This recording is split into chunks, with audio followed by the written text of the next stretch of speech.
seconds. I have a real strong animation background, like making up characters, and so I wanted to put a little character animation in there to not only to lighten the story up and to add a new dimension to these girls' visions, but also to explore a lot of different conceptual designs that I've had over the years. Almost all of these are just from drawings that either I'd been doing for a while or I just made up on the spot. And they're fairly simple armatures, but in some scenes, in the town sequence, I was animating about 35 to 40 puppets at once, even though they're very quick shots, and that was extremely difficult to be thinking individually about each person's character and their personality and what they'd be doing and thinking in the scene.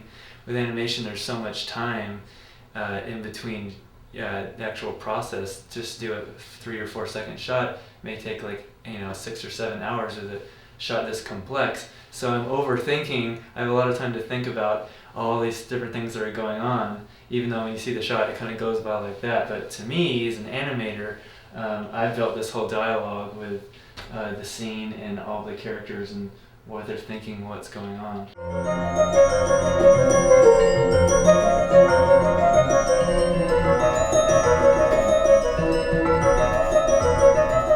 My music is usually about tapping into childhood, and so when I had the opportunity to work on this film with Eric, about the twin girls who kind of go into their inner worlds, I really could just tap into what I've already been doing. And I'd already been creating music kind of inspired to this film while Eric was doing it, and I'd already been creating music while he was filming it. So basically I could work integrated with the film. The girls were brought in, I brought them in to record a song which is in the movie, and so I could work very closely with them and identify with them. And I could identify with them as me and Eric, as brothers, identify with each other. Okay. Come on, funnel out. What is it? Woo! Last bit of energy.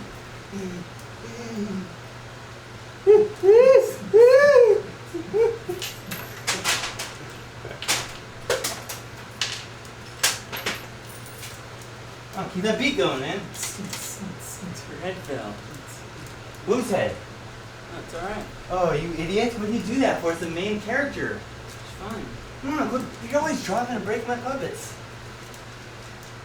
Keep that beat going.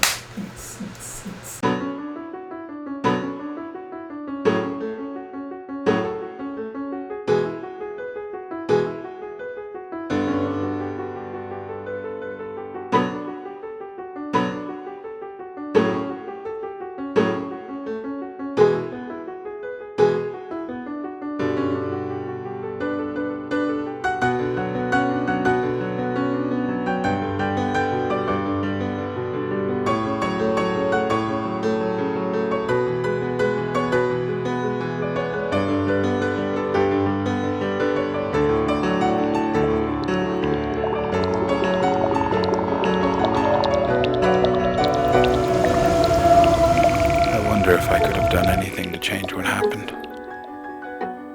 But my research always left me a step behind. Confused. Disordered. Now I'm finally going to close the books on this one. Since I can no longer come to terms with the reality of last fall, of which the details remain unknown, and of a nature purely supernatural.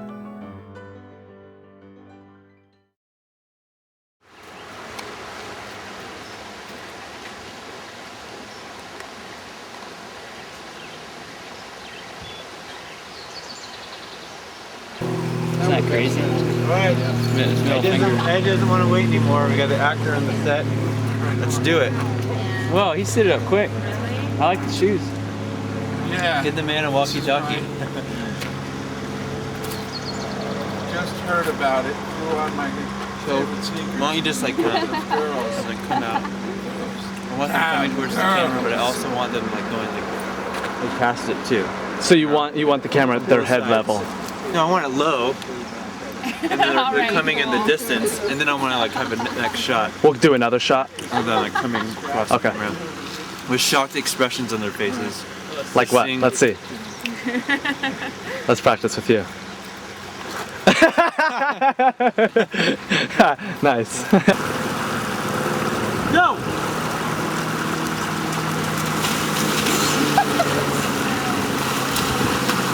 That's done. Do it again. You can't do it again. I guess you have to already be running through the river. Do it for real. What, he did it for fake last time? Fine. Here we go. One more time. Do it for real, Jeff. Action. Yeah. Action.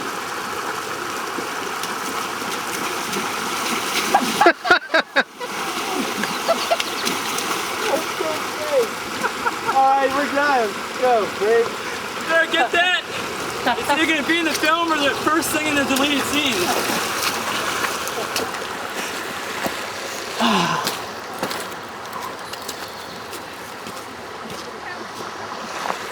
Eric comes from the animation.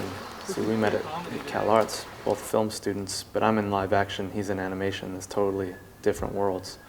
And the fact that the film is a combination of animation and live action.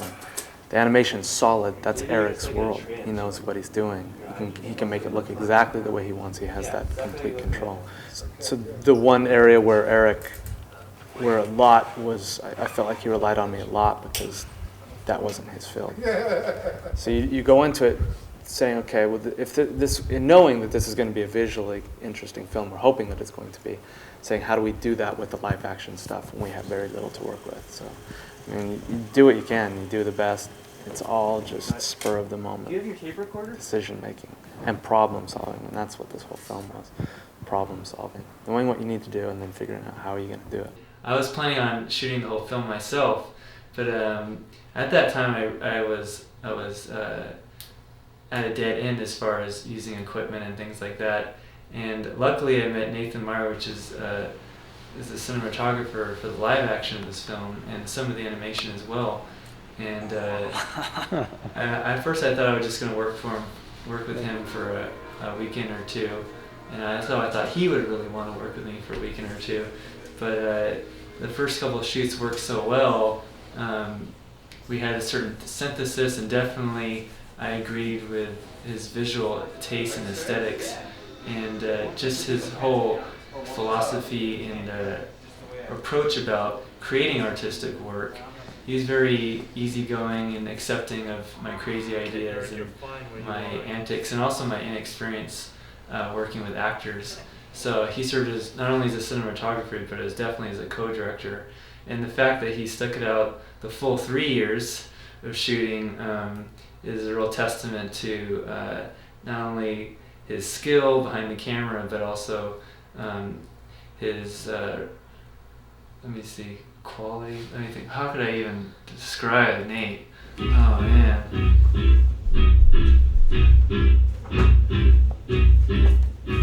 We're out of vodka.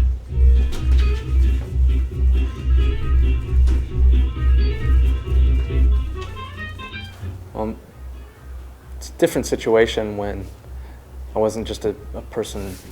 Maybe initially I was somebody just hired to do a project, but over the course of those years, it morphs into less being a working relationship and more being friends. So I mean, the Leiser brothers are some of my best friends I have. As a friend, he quickly became one of my best friends, and that was mainly due to a foundation of loyalty, integrity, and artistic ambition. So I am intimately involved in their art making in the sense that I get to see all aspects of the way they work together, which is when they're perfectly in sync and everything's working really well, and I can see they're feeding off each other, and they have obviously a very unique relationship, being brothers and being artists in very different artistic fields. But at the same time, I get to see all of the stuff that comes with brothers and the problems and two brothers living together and being around each other constantly and the stress that puts on it. So it's not the typical, that's what makes it more fun. I'll wear Hawaiian shirts on your Ready to start positioning people? My mom could have the stethoscope to like the puppet's ears. Wait, I think no, they're dead. I remember you're laughing in this scene. I did. Yes, you are. It's an absolute guffaw for you. Guffaw. Yeah. Yes. Can you guffaw? Let's see guffaw. Guffaw. Guffaw! Yes, very well. I buy it. All right, let's go. I'm sold. The character of Dr. Reiniger began and evolved through my study and through the additions that Eric had added as we went. The whole project grew. At the beginning, a very stoic man, a very clinical man. And all that was this relationship between the twins and Dr. Reiniger is on a spiritual level, not just on a clinical level. So what I tried to do as I grew the character was to bring an emotional part, a quizzical part to him that became entwined emotionally with his caring for the twins, because they were reaching out for him even though he didn't realize it. So imagination to me is telling us from the very get-go in our lives, we're spiritual beings and we have to relate to one another on that level. If we don't, we're going to perish. Really? You must send me anything. Really?